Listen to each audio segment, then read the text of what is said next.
सभी को नमस्कार। संस्कृत ई पाठशाला के आज के प्रकल्प में आप सभी का स्वागत है। मित्रों, आज मैं आपके सामने सीबीएसई द्वारा सत्र 2020-21 के लिए कक्षा 10वीं की जो पुनरीक्षित पाठ्य योजना और प्रश्न पत्र के प्रारूप को जारी किया गया है उसको लेकर उपस्थित हुआ हूं। जैसा कि हम सभी को मालूम है कि कोरोना इस महामारी के दौर में बच्चों की ऑफलाइन क्लासेस नहीं हो पा रही हैं। बहुत सारे बच्चे ऑनलाइन क्लासेस ले रहे हैं। बहुत सारे बच्चे ऐसे हैं जो ऑनलाइन क्लास लेने में भी सक्षम नहीं हैं। तो इस सब को देखते हुए सीबीएसई ने पाठ्यक्रम को भी संशोधित किया है, पुनरीक्षित किया है, पाठ्यक्रम में कटौती की गई है और प्रश्न पत्र के प्रारूप को भी बदला है। तो 10वीं कक्षा के लिए सीबीएसई द्वारा जो प्रारूप बदला गया है और जो कटौती की गई है, आज हम इन दोनों चीज़ों को यहाँ पर देखेंगे। आपके सामने जो स्क्रीन है, स्क्रीन पर आपको प्रश्न पत्र का प्रारूप दिखाई पड़ रहा है। आइए सबसे पहले हम प्रारूप की ही बात कर लेते हैं, उसके बाद हम जो सिलेबस में जो पाठ्यवस्तु में कटौती की गई है उसकी बात करेंगे। तो स्क्रीन पर यह जो इस समय आपके सामने है वो 2020-21 के लिए जो वार्षिक परीक्षा का प्रश्न पत्र है उसका प्रारूप है। इस प्रश्न पत्र में दो भागों को दिखाया गया है। पहला भाग अ है और दूसरा भाग आ है। भाग अ में आप देखें, इसके आगे लिखा हुआ है बहुविकल्पात्मक प्रश्नाह और 40 अंक के लिए ये भाग अ है। बात बिल्कुल स्पष्ट है कि जो भाग अ है उसमें सभी प्रश्न मल्टीपल चॉइस क्वेश्चन होंगे, बहुविकल्पात्मक होंगे और 40 अंक के लिए इस भाग को रखा गया है। अब इसके अंदर क्या क्या खंड होंगे, क्या क्या विषय पूछे जाएंगे, तो उसमें लिखा हुआ है अनुप्रयुक्त व्याकरणम 25 अंक और पठित अवबोधनम 15 अंक। माने इस सेक्शन में भाग अ में 25 अंक का अनुप्रयुक्त व्याकरण आएगा और 15 अंक का पठित अवबोधन आएगा। अर्थात आपकी जो पुस्तक सेमुसी है उस सेमुसी से इसमें प्रश्न पठित अवबोधन के अंतर्गत पूछे जाएंगे। अब अनुप्रयुक्त व्याकरण आपने 9th क्लास की जब परीक्षा दी थी तब आपने देखा था कि अनुप्रयुक्त व्याकरण जो है वो खंड ग में पहले आया करता था। कोई बात नहीं, समय के हिसाब से बहुत सारी चीज़ें बदलती रहती हैं। प्रश्न पत्र का प्रारूप बदला है, लेकिन व्याकरण का जो अंश था वह अंश अभी भी बना हुआ है और वह खंड ग में न होकर अब खंड अ में आएगा। इसके बाद पठित अवबोधन जो आपका है पहले खंड घ में हुआ करता था, अब खंड घ में न होकर वह खंड अ का ही एक हिस्सा है और 15 अंक के लिए पठित अवबोधन मल्टीपल चॉइस क्वेश्चन के रूप में यहाँ पर बच्चों से पूछा जाएगा। इसके बाद जो खंड आ है जिसे वर्णनात्मक लिखा है, ये डिस्क्रिप्टिव है, यह भी 40 अंक का है। इसमें अपठित अवबोधन 10 अंक के लिए, रचनात्मक कार्य 15 अंक के लिए और पठित अवबोधन पुनः 15 अंक का है। देखिए, आपने पहले भी खंड क के पहले प्रश्न के रूप में अपठित अवबोधन का प्रश्न किया हुआ है। जो अनुच्छेद आता था, अपठित गद्यांश आता था और उसमें से आपको प्रश्नों के उत्तर देने होते थे, वो जैसे का तैसा ही है, 10 अंक के लिए है। और अब यह खंड आ में आने वाला है, खंड आ का पहला प्रश्न बनेगा। इसके बाद रचनात्मक कार्य के अंतर्गत जो पहले आप खंड ख में करते थे, अब खंड आ का हिस्सा है और 15 अंक के लिए यहाँ पर आने वाला है। इसके बाद इसका तीसरा उपखंड है पठित अवबोधन, जो कि 15 अंक का है। इस 15 अंक में क्या क्या आएगा वो हम आपको आगे बताएंगे। इसके बाद अब देख लेते हैं कि किसके लिए कितने अंक निर्धारित किए गए हैं। तो सबसे पहले खंड अ में जो बहुविकल्पात्मक प्रश्न है, मल्टीपल चॉइस क्वेश्चंस हैं 40 अंक के, उसमें कौन से शीर्षक से कितने अंक के लिए प्रश्न पूछे जाएंगे। तो इसमें आप देखेंगे संधि के आगे 4 अंक लिखे हुए हैं, माने 4 अंक का संधि से प्रश्न होगा। समास से 4 अंक के प्रश्न होंगे, प्रत्यय से 4 अंक के प्रश्न होंगे, वाच्य परिवर्तन से 3 अंक के प्रश्न होंगे, समय से 4 अंक के प्रश्न होंगे, अव्यय पद से 3 अंक के प्रश्न होंगे और अशुद्धि संशोधन 3 अंक का होगा। माने 25 अंक में ये आपका अनुप्रयुक्त व्याकरण आएगा। इनके अंदर जो पाठ्यक्रम में कटौती की गई है वह अभी हम आपको आगे बताने वाले हैं। भाग अ का जो दूसरा उपखंड है पठित अवबोधन, जो कि 15 अंक का है, उसमें क्या क्या आने वाला है। तो इसमें 5 अंक का प्रश्न निर्माण है, 4 अंक का पर्याय और विशेषण विशेष से मेलन है, जिसमें पर्यायवाची शब्द और विशेषण विशेष का मैचिंग होगा। अब ये विशेषण विशेष कहाँ से आएंगे, ध्यान रखिए, ये आपकी सेमुसी जो पाठ्य पुस्तक है वहाँ के ही लिए हुए शब्द होंगे। और 6 अंक का भाषिक कार्य है। ये भाषिक कार्य एक अलग से प्रश्न है जो पहले एक दूसरे स्वरूप में आता था। जब आप पठित अवबोधन अर्थात खंड घ के अंतर्गत गद्यांश, पद्यांश और नाट्यांश के प्रश्न करते थे, तब आप देखते थे कि उसमें एक पदेन उत्तरत, पूर्ण वाक्यन उत्तरत और निर्देशानुसारम उत्तरत 3 प्रकार के प्रश्न होते थे। निर्देशानुसारम उत्तरत जो है वह बहुविकल्पात्मक होता था। चूंकि इस बार जो प्रश्न पत्र का प्रारूप है वह बहुविकल्पात्मक एक तरफ और विवरणात्मक वर्णनात्मक एक तरफ किए गए हैं, इसलिए वहां से वो निर्देशानुसारम उत्तरत 2-2 अंक के जो गद्यांश, पद्यांश और नाट्यांश के प्रश्न थे उनको उठाकर यहाँ 6 नंबर के लिए रख दिया गया है और ये मल्टीपल चॉइस क्वेश्चन होंगे, ये भाषिक कार्य के अंतर्गत आएंगे। तो 5 अंक का प्रश्न निर्माण, 4 अंक का पर्याय विशेषण विशेष से मेलनम और 6 अंक का भाषिक कार्य। तो 15 अंक का ये इकाई हो गई। तो 25 और 15, 25 में आपका अनुप्रयुक्त व्याकरण आ गया और 15 अंक में पठित अवबोधन आ गया। तो खंड अ का ये 40 अंक का पाठ्यक्रम आपका निर्धारित हुआ। इसके बाद खंड आ में देखेंगे 40 अंक के लिए यह भी है। इसमें जो 11वां प्रश्न होगा, माने खंड आ का जो पहला प्रश्न होगा वो होगा अपठित गद्यांश। ये अपठित गद्यांश ठीक वैसे ही है जैसे पिछले बार आपने खंड क के पहले प्रश्न अपठित गद्यांश को हल किया था। ये 10 अंक का है, जैसा पहले होता था ठीक वैसा है। इसमें क्या क्या हो सकता है? इसमें एक पदेन उत्तरत हो सकता है, पूर्ण वाक्यन उत्तरत हो सकता है, भाषिक कार्य भी इसके अंतर्गत है, अर्थात निर्देशानुसारम उत्तरत भी इसमें आएगा। इसके बाद जो खंड आ का दूसरा उपखंड है वो है रचनात्मक कार्यम। रचनात्मक कार्यम में वही 3 चीजें हैं। क्या? 5 अंक के लिए क्या है? अनौपचारिक पत्र, औपचारिक पत्र है, जो रिक्त स्थान आएंगे वो आपको भरने हैं मंजूषा से शब्दों का चयन करके यथास्थान उनको भरना है। 5 अंक का चित्र वर्णन है। चित्र आप प्रश्न पत्र में बना होता है, कुछ सहायता के लिए मंजूषा में शब्द दिए होते हैं। बच्चों से ऐसी अपेक्षा की जाती है कि उन शब्दों के प्रयोग से वे चित्र को देखकर 5 वाक्य लिखेंगे, लेकिन मंजूषा के शब्दों का प्रयोग करना अनिवार्य नहीं होता है। आप अपने पास से भी शब्दों का प्रयोग करके उस चित्र को देखकर 5 वाक्य बना सकते हैं। इसके बाद रचनात्मक कार्य का तीसरा प्रश्न होता है हिंदी से संस्कृत में अनुवाद। यह 5 अंक का है। 7-8 हिंदी के वाक्य दिए रहते हैं, उनमें से 5 वाक्यों का आपको संस्कृत में अनुवाद करना होता है। भाग आ का जो तीसरा उपखंड है वो है पठित अवबोधन। और पठित अवबोधन आप जान चुके हैं कि 15 अंक का खंड अ में आ चुका है। अब यहाँ पर पठित अवबोधन का क्या है? तो यहाँ पर प्रश्न संख्या 15, 16 और जो 17 होंगे वो क्रमशः गद्यांश, पद्यांश और नाट्यांश से होंगे। गद्यांश से इस बार निर्देशानुसारम उत्तरत उठा के खंड अ के मल्टीपल चॉइस क्वेश्चन में डाल दिया गया है। तो यहाँ पर कौन से 2 प्रश्न बचे? एक पदेन उत्तरत और पूर्ण वाक्यन उत्तरत। तो गद्यांश में भी एक पदेन उत्तरत और पूर्ण वाक्यन उत्तरत, पद्यांश में भी एक पदेन उत्तरत और पूर्ण वाक्यन उत्तरत, नाट्यांश में भी एक पदेन उत्तरत और पूर्ण वाक्यन उत्तरत। ये 2-2 प्रश्न ही होंगे और तीनों प्रश्नों के लिए 3-3 अंक निर्धारित किए गए हैं। तो 9 अंक का आपका ये 3 प्रश्न हो गए, गद्यांश, पद्यांश और नाट्यांश पर आधारित।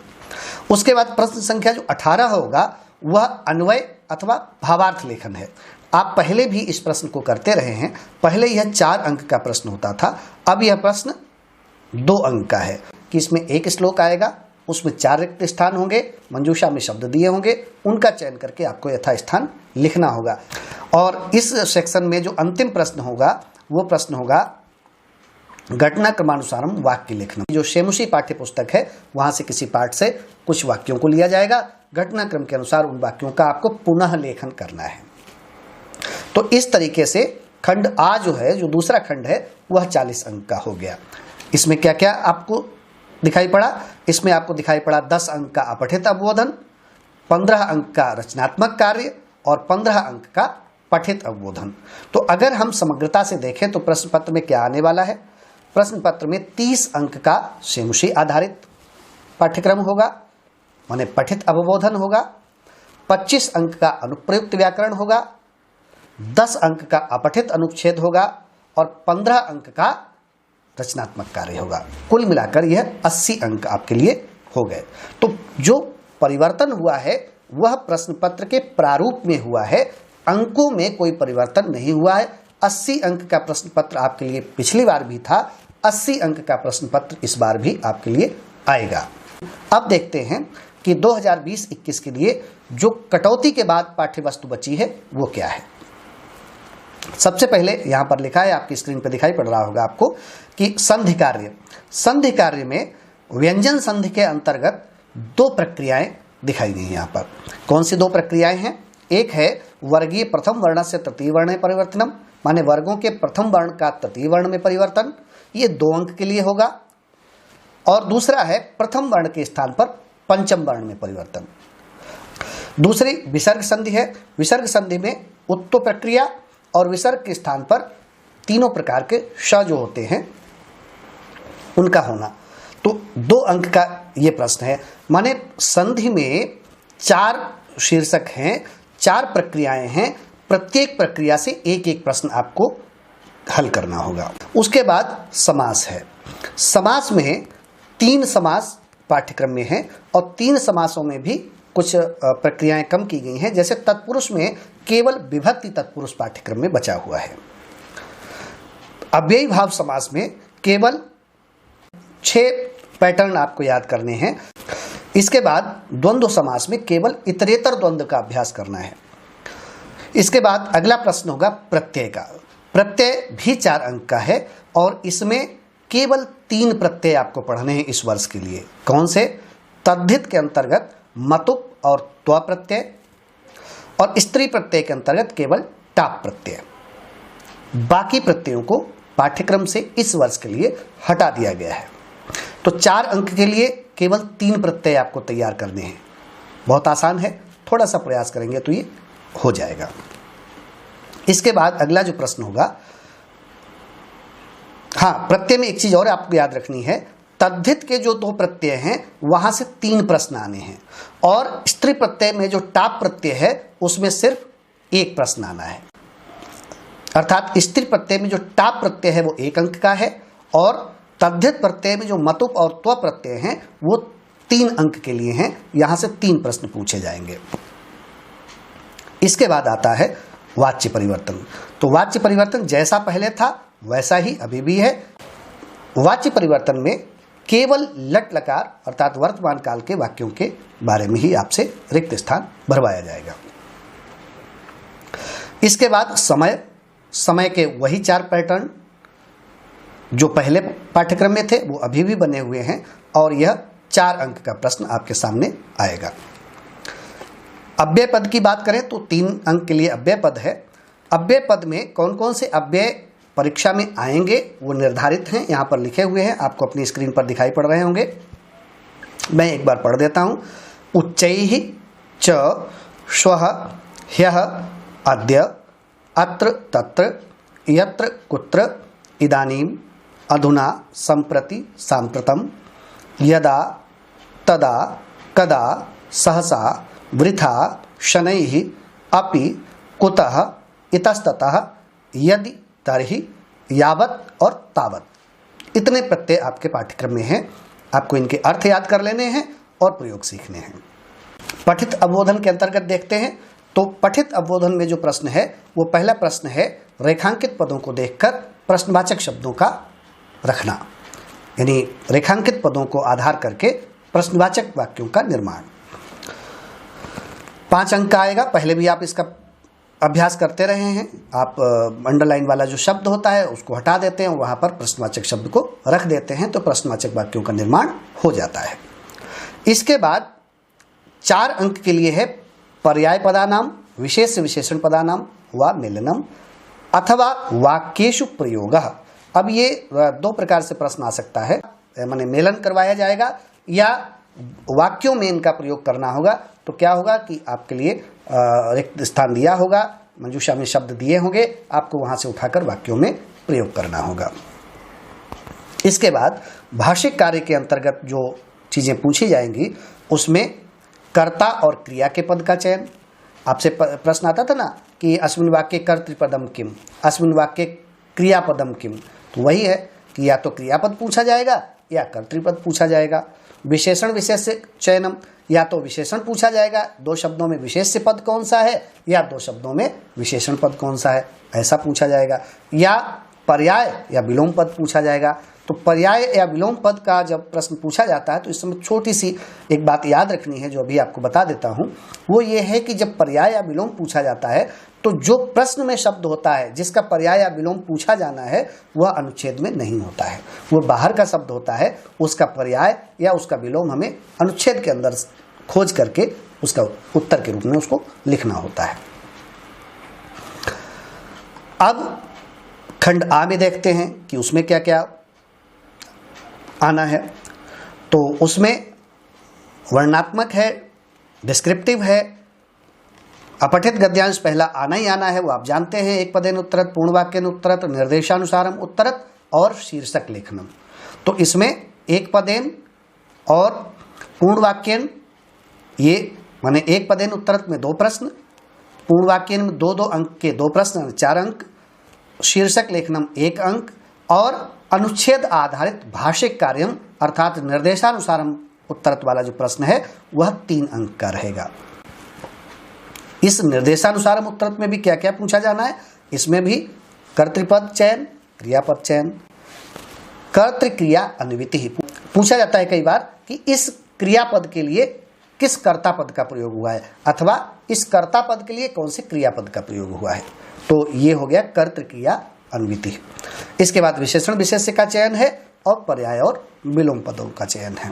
रचनात्मक कार्य के अंतर्गत आपको बता चुके हैं कि एक तो पत्र में रिक्त स्थानों की पूर्ति होनी है मंजूषा में दिए हुए शब्दों की सहायता से, दूसरा चित्र को देखकर वर्णन करना है या किसी विषय पर अनुच्छेद लिखना है 5 अंक का, और हिंदी भाषा से संस्कृत भाषा में 5 वाक्यों का अनुवाद करना है। अब गद्यांश जो पठित अवबोधन 15 अंक का होगा, उसमें गद्यांश, पद्यांश और नाट्यांश 3-3 अंकों के लिए तीनों प्रश्न होंगे और तीनों प्रश्नों में एक पदेन उत्तरत और पूर्ण वाक्यन उत्तरत केवल 2 प्रक्रियाएं पूछी जाएंगी। एक श्लोक का अन्वय पूछा जाएगा अथवा एक श्लोक का संस्कृत में भावार्थ लिखने के लिए कहा जाएगा। उसके बाद घटनाक्रम होगा जो आपको मालूम है कि वो शेमुसी के किसी गद्य वाले पाठ से ही आना है। अब ये देखते हैं कि सीबीएसई ने जो शेमुसी पाठ्यपुस्तक का जो पाठ्यक्रम कम किया है वो क्या है और अब हमारे पास कितने पाठ शेष हैं। तो स्क्रीन पर आपको दिखाई पड़ रहा है शेमुसी का जो द्वितीय भाग है उसमें कौन कौन से आपके पाठ्यक्रम में बचे हुए हैं पाठ। तो पहला पाठ शुचि पर्यावरणम है, दूसरा पाठ बुद्धिर बलवती सदा, 5वां पाठ जननी तुल्यवत्सला अर्थात तीसरा और चौथा पाठ हटा दिया है, 6ठा पाठ शुभासितानि, 7वां सौहार्दम प्रकृतेः शोभा, 8वां विचित्रः साक्षी, 9वां पाठ सूक्तया। माने यहाँ पर आपके सामने केवल 7 पाठ आपको दिखाई पड़ रहे हैं जो 2020-21 के लिए पाठ्यक्रम में बने हुए हैं। इन्हीं पाठों को आपको पढ़ना है। 30 अंक के जो प्रश्न आएंगे वो इन्हीं पाठों से आएंगे। अब जिन बच्चों के पास पुस्तक नहीं है, जो गांव में हैं या जिन शहर में भी होते हुए जो पुस्तक नहीं ले पाए हैं, उनके लिए मैं बता देता हूं कि NCERT की वेबसाइट पर कक्षा 1 से 12 तक की सभी जो निर्धारित पुस्तकें हैं वो उपलब्ध हैं। आप उस वेबसाइट पर जाकर अपना सब्जेक्ट, अपनी क्लास और पुस्तक का नाम चयन करके उसके सभी पाठों को डाउनलोड कर सकते हैं। वीडियो के डिस्क्रिप्शन में भी हमने लिंक दिया हुआ है, इसको भी आप क्लिक करेंगे तो आपको वहाँ पर NCERT की वेबसाइट पर वो पेज मिल जाएगा जहाँ से पुस्तक डाउनलोड होनी है। उसमें अपनी कक्षा, विषय और पुस्तक का चयन कर लीजिएगा, क्लिक कर दीजिएगा तो उसके PDF पाठ के हिसाब से PDF दिखाई पड़ेंगे। जिस जिस पाठ को आप क्लिक करेंगे उसी का PDF डाउनलोड हो जाएगा। डाउनलोड आपको 3 पुस्तकें करनी हैं, एक शेमुसी भाग 2, दूसरी अभ्यासवान भव भाग 2 और तीसरी व्याकरण विधि। तीनों पुस्तकों को आप डाउनलोड कर लेंगे तो आपके फ़ोन या टैबलेट में वो हर समय उपलब्ध रहेंगी। अब इसके साथ साथ 80 अंक की तो चर्चा हमने कर ली, 20 अंक का आंतरिक मूल्यांकन होता है। पहले भी आप 9वीं कक्षा में जब थे तब भी आपका आंतरिक मूल्यांकन हुआ था। इस बार भी आपका 20 अंक का आंतरिक मूल्यांकन है। इस आंतरिक मूल्यांकन में अंकों का विभाजन किस प्रकार है इसको देख लेते हैं। तो इसमें आप अपनी स्क्रीन पर देखें, सबसे पहले आपको आवधिक परीक्षा यानी पीरियोडिक असेसमेंट, इसमें लिखित परीक्षा है। ये आवधिक परीक्षा क्या है? ये लिखित परीक्षा है। जो यूनिट टेस्ट आपके होते थे उसको आवधिक परीक्षा भी कहते हैं। तो उस यूनिट टेस्ट के 4 यूनिट टेस्ट या 3 यूनिट टेस्ट होते थे, उसमें से 5 अंक ले लिए जाते थे। विद्यालय में जो समय समय पर आयोजित होते थे, हो सकता है इस बार ये यूनिट टेस्ट ना हो पाए अथवा ऑनलाइन हो, तो वो कैसी व्यवस्था रहेगी आपके विद्यालय द्वारा आपको समय रहते इसकी सूचना दे दी जाएगी। इसके बाद अगला जो 5 अंक होता था या होता है वो है बहुविध मूल्यांकन, माने मल्टीपल असेसमेंट जिसको कहते हैं। इसमें क्या क्या सम्मिलित है? इसमें है कक्षा में जो पढ़े हुए पाठ हैं उनका लघु मूल्यांकन, अर्थात उसमें छोटी छोटी चीज़ें आपसे पूछ ली जाएं। प्रश्नोत्तरी, मौखिकी परीक्षा, प्रतियोगिता करवाई जाए, प्रश्न मंच का आयोजन करवाया जाए, अर्थात जो आपने पाठों को पढ़ा है, कक्षा में जो आपको पढ़ाया गया है ऑफलाइन या ऑनलाइन, उसी पाठ्य वस्तु में से आपके सामने प्रश्नों को रखना और आपसे उनके उत्तर लेना। तीसरा जो तरीका है वो प्रोजेक्ट कहते हैं उसको, पोर्टफोलियो का तरीका है, जिसमें क्लास वर्क आपने क्या किया नहीं किया, आप सामूहिक मूल्यांकन माने जो आपको ग्रुप एक्टिविटी दी गई वो आपने कितनी की, और विषयगत आपकी उपलब्धियां क्या हैं इसका मूल्यांकन करके 5 अंक आपको दिए जाने हैं। और जो चौथी इकाई है वो है भाषा संवर्धन के लिए आपके द्वारा किए हुए प्रयास। उन प्रयासों में आपका कथा वाचन सम्मिलित है, आपका वार्तालाप, संस्कृत में वार्तालाप आप करते हैं उससे आपको अंक दिए जा सकते हैं, भाषण करते हैं, नाटक करते हैं, वार्ता माने समाचार आप पढ़ते हैं, कोई आशु भाषण करते हैं, संस्कृत में कोई गीत गाते हैं, श्लोकोच्चारण करते हैं, तो इन गतिविधियों से आपको 5 अंक दिए जाने हैं। तो इस प्रकार आंतरिक मूल्यांकन के ये 20 अंक आपके हो गए। तो बहुत कम सिलेबस बचा है आपके लिए और अभी काफ़ी समय पड़ा है। आप अगर थोड़ा सा प्रयास करेंगे तो इस पाठ्यक्रम की तैयारी बहुत आसानी से कर पाएंगे। और मैं आपको विश्वास दिलाता हूं कि समय समय पर मैं इसी चैनल पर वीडियो उपलब्ध करा के आपका व्याकरण का जो भाग है उसका और सेमुसी का जो भाग है उसका पूरी सामग्री आपको वीडियोज के माध्यम से उपलब्ध हो जाएगी। आप जहां हैं, जैसे हैं, वहां इस सामग्री को आप देखकर बहुत अच्छे तरीके से आप इस विषय की तैयारी कर सकते हैं। अब छोटा सा निवेदन मेरा एक और है आप सभी बच्चों से, वो ये है कि जब आप पढ़ाई करते हैं तो आप जो मुख्य आपके 5 विषय हैं जिनके अंक जुड़ते हैं और जिसके लिए बहुत मारामारी रहती है, आप उसके लिए बहुत मेहनत करते हैं, बहुत आपकी निष्ठा है, बहुत परिश्रम करते हैं और संस्कृत को आप कहीं न कहीं थोड़ा सा कमतर आंकते हैं। तो मेरा निवेदन ये है कि आपके मार्कशीट पर, आपके अंकपत्र पर संस्कृत विषय को भी वैसे ही लिखा जाना है जैसे बाकी विषय लिखे हैं। हाँ, अंक इसके नहीं जुड़ेंगे, लेकिन आपके अंकपत्र पे तो संस्कृत विषय लिखा होगा। जब भी आप कभी आगे किसी साक्षात्कार में जाएंगे, किसी को अपना अंकपत्र दिखाएंगे, तो एक बार वो आपके सामने प्रश्न चिन्ह जरूर लगाएगा कि आपके संस्कृत में तो नंबर बहुत कम है, जबकि संस्कृत में तो नंबर बहुत आते हैं, ऐसा कहा जाता है। तब आपको थोड़ा अच्छा फील नहीं होगा। तो इससे बचने के लिए आप अभी से संस्कृत को भी थोड़ा सा महत्व दे दीजिए। माने आप जितना समय दूसरे विषयों को देते हैं उससे चौथाई समय भी दे देंगे तो संस्कृत में आपके अंक भी अच्छे आ जाएंगे और आपको समझ में भी आ जाएगा। इसका फायदा आपको ये मिलेगा कि अंकपत्र पर भी आपका संस्कृत विषय में अच्छा अंक लिखा होगा। दूसरा, आपकी हिंदी बहुत अच्छी हो जाएगी, आपके पास शब्दकोश बढ़ जाएगा, आपके पास वाक्य निर्माण की सामर्थ्य बढ़ जाएगी और आपके पास जो मटेरियल आ जाएगा वो आगे चलकर आपके बहुत काम आने वाला है। संस्कृत एक ऐसा विषय है जो आपके इस पढ़ाई के साथ साथ आपके जीवन में भी बहुत काम आने वाला है। तो आपको संस्कृत को भी उसी निष्ठा के साथ पढ़ना है जिस निष्ठा से आप दूसरे विषय पढ़ते हैं। अब बात रह गई कि आपके सामने कोई समस्या है। यदि आपके पास पाठ्य पुस्तक नहीं है, तो मैंने आपको तरीका बता दिया आप कैसे डाउनलोड करेंगे। यदि पढ़ते समय आपको ऐसा लगता है कि आपको कोई प्रक्रिया समझ में नहीं आ रही है तो मैं आपके लिए हर समय उपलब्ध हूं। जब भी आपको आवश्यकता है, डिस्क्रिप्शन में हमने मोबाइल नंबर दे रखा है, इस मोबाइल पर कभी भी आप व्हाट्सएप करते हैं, ईमेल आईडी दे रखी है, आप कभी भी ईमेल कर सकते हैं, अपनी समस्या ईमेल कर सकते हैं। हम आपको बहुत ही शीघ्र और बहुत अच्छे तरीके से आपकी समस्या का समाधान उपलब्ध कराएंगे। हो सकता है कि जो पोर्शन आपको समझ में नहीं आ रहा उसका वीडियो बना के हम आपको दें, हो सकता है आपको कोई शब्द समझ में नहीं आ रहा तो मैं उसका अर्थ आपको बता दूं, अगर आपको प्रश्न हल करने का तरीका समझ में नहीं आ रहा तो वो तरीका आपको बता दूं। आपको कहीं किसी प्रकार की समस्या नहीं होने वाली है। आप सब हमसे जुड़े, इसके लिए आप सभी का बहुत बहुत धन्यवाद। नमस्कार।